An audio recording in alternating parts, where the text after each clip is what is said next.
अध्यात्म विश्व विज्ञान यूट्यूब चैनल के सभी प्रेमी पाठकों का हार्दिक स्वागत समादर करते हैं। मित्रों, क्रांतिकारी चंद्रशेखर आज़ाद, जिनका मध्य प्रदेश के झाबुआ ज़िले में जन्म हुआ, और उनकी कोई भी आप चित्र देखिए या कोई प्रतिमा देखिए, उनके हाथ से ये मूँछों को इस तरह ऐंठन दी जा रही है। इस प्रकार का दृश्य जहाँ तहाँ मैंने हज़ारों फोटो और हज़ारों उनकी प्रतिमाएं देखी, लेकिन उनमें वो मुझे ऐसे ही मिले, मूँछें ऐंठते हुए। अब मूँछें तो हमें भी होती है, सभी को होती है, और मूँछें ऐंठना ये कोई बहुत पुरस्कार का कार्य भी नहीं है और इतना कठिन भी नहीं है कि जिसके लिए कुछ टेक्नोलॉजी हायर करनी पड़ती हो। ये तो सहज सरल है, लेकिन इसका अधिकार किसे है? मूँछों को ऐंठने का अधिकार किसे है? किसने मूँछें ऐंठना चाहिए? चंद्रशेखर आज़ाद के जीवन की ओर हम देखें तो वो एक गैंग के मुखिया थे, सेनापति थे। उनकी गैंग का नाम था Hindustan socialist army, Hindustan socialist संगठन, इसके वो प्रमुख थे श्री चंद्रशेखर आज़ाद। और उनके हमने प्रतिमाएं स्थापित की और वो उन्होंने डाका भी डाला था, रिकॉर्ड में है। उन्होंने डाका डाला, फायरिंग की, उनके शिष्य ने असेंबली में बॉम्ब फेंका। वो बड़ा भारी उनका चरित्र है, आप देख सकते हैं।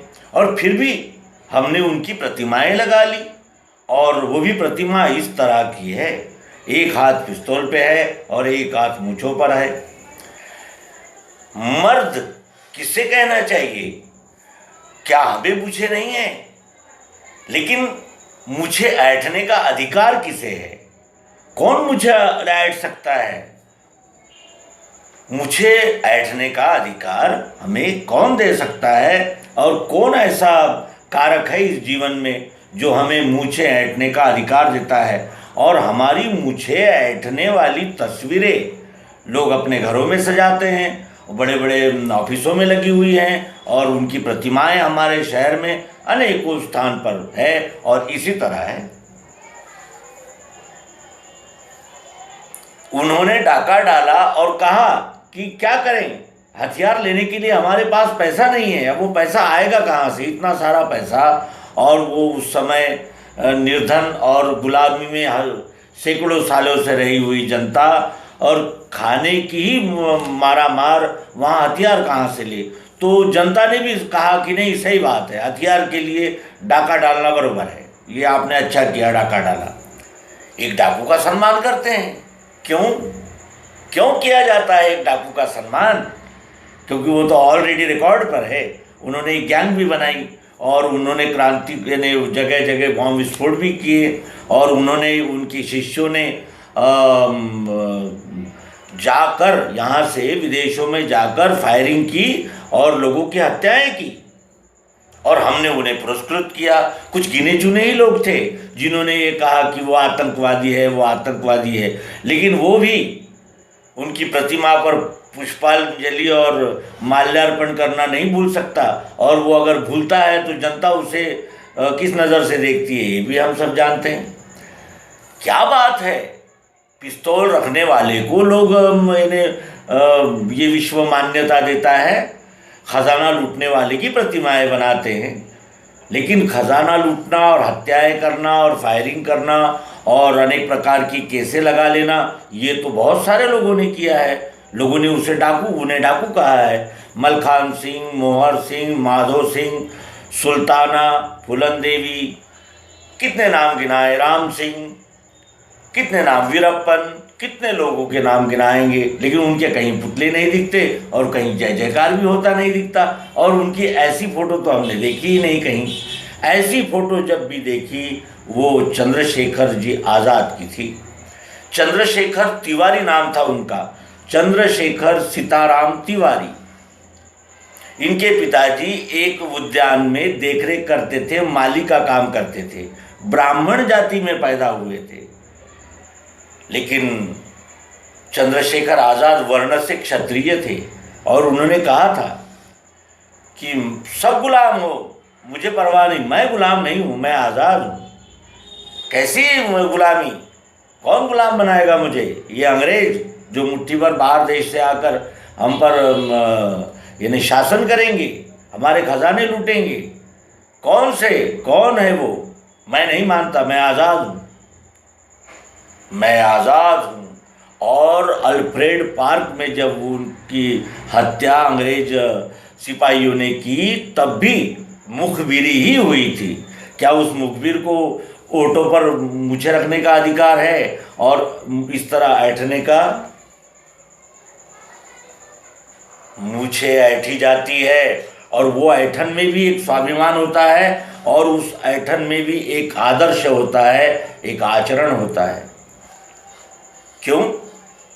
डाकू तो बहुत लोग हैं और ऐसा कहते हैं कि उनको यानी उनके हत्या होने के बाद उनकी माता को उपजीविका का भी संकट निर्माण हो गया और गांव वाले भी उनकी यानी मजाक उड़ाते थे कि तेरा बेटा तो हत्यारा है, तेरा बेटा तो डाकू है, और डाकू तेरा बेटा था इसलिए उसको मार दिया अंग्रेज सरकार ने। और वो माता जगरानी देवी कहती थी कि नहीं, मेरा बेटा चंदू तो शहीद हुआ है। एक व्यक्ति शहीद होता है और एक व्यक्ति कुत्ते की मौत मरता है। ऐसा क्यों? कहाँ है लाभ? तो कर्मयोग के विषय में जो प्रश्न आया है उसका उत्तर देने का हम प्रयास कर रहे हैं। कृपया अन्यथा न लेते हुए इस अंक को आप ध्यान से समझेंगे। कर्मयोग ही इस जीवन में समझना मुश्किल होता है, क्योंकि कर्म प्रधान विश्व रचि राखा, जो जस करहि सो तस फल चाका, ये अनुभव है हमारा। और कर्मयोग, श्रीमद् भगवद गीता का कर्मयोग क्या है, ये आज का विषय है और इस विषय में हम बातचीत कर रहे हैं। उद्देश्य में फर्क होता है।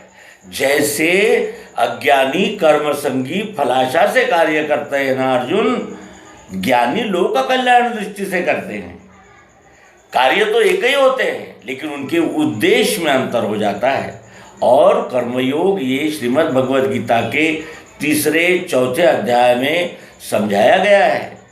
कर्मयोग किसे कहते हैं? अपने स्ववर्ण द्वारा विश्वरूप परमात्मा की सेवा करना, उसे स्ववर्ण आचरण कहते हैं। वही भक्ति हो जाती है जब वो अनन्यतापूर्वक की जाती है। चंद्रशेखर आज़ाद और उन्होंने तैयार की हुई एक सेना और उसी सेना से प्रवृत्त यानी प्रेरणा लेकर जो आगे नेताजी सुभाष चंद्र बोस, रास बिहारी और ये हमारे स्वातंत्र्यवीर सावरकर, कैसी प्रेरणा! लाला हरदयाल, लाला लाजपत राय और बंकिम चंद्र पाल, ये कैसी प्रेरणा है! और प्रेरणा बलिदान से दी जाती है। भगत सिंह के विषय में एक प्रसंग बताया जाता है कि जिस दिन वो असेंबली में विस्फोट करने का समय था, उसके पहली रात को संभाषण हुआ और सारे पदाधिकारी संस्था के बैठे और विचार विमर्श हुआ कि कल कौन जाएगा वहाँ। तो भगत सिंह जी ने हाथ ऊंचा किया तो चंद्रशेखर आज़ाद जी ने कहा कि मेरे मुख्य कार्यकर्ता हो आप, और आप किसी को भेज के ये कार्य कराए। तो भगत सिंह ने उत्तर दिया था कि ये कार्य अंग्रेज सरकार को अपनी बात अंग्रेज सरकार तक पहुंचाने के लिए हम जब कर रहे हैं, तो वहाँ बयान भी अंग्रेजी में देना होगा और मैं व्यवस्थित अपनी बात बता सकूँगा, इसलिए मुझे आज्ञा दी जाए। और वो असेंबली में बम डालने गए। तो आज ओटो पर मूछें रखकर उसको ऐंठने का स्वाभिमान और ऐंठने की कृतार्थता, सार्थकता प्रस्तुत करने वाले इन वीरों का हमने स्मरण किया। आपका सहयोग बना रहेगा। नर्मदे हर अध्यात्म विश्वविज्ञान यूट्यूब चैनल की ओर से आपका हार्दिक धन्यवाद। नर्मदे।